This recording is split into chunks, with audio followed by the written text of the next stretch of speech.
સંસ્કૃત સપ્તાહની ઉજવણી અંતર્ગત આજરોજ લુણાવાડા ખાતે ભવ્ય સંસ્કૃત ગૌરવ યાત્રા નીકળેલ હતી.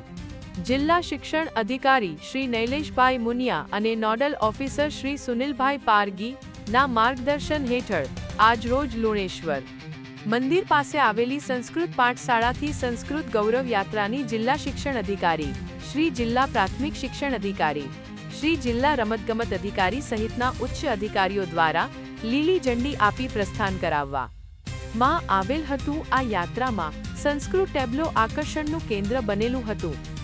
સમગ્ર યાત્રા લુણાવાડા શહેરના વિવિધ માર્ગો પર ફરી પી.એન. પંડ્યા આર્ટ્સ કોલેજ ખાતે પૂર્ણ થયેલ હતી, જેમાં જિલ્લાના અધિકારીઓ, શાળાના શિક્ષકો, વિદ્યાર્થીઓ અને સંસ્કૃત પ્રેમીઓ મોટી સંખ્યામાં જોડાયા હતા.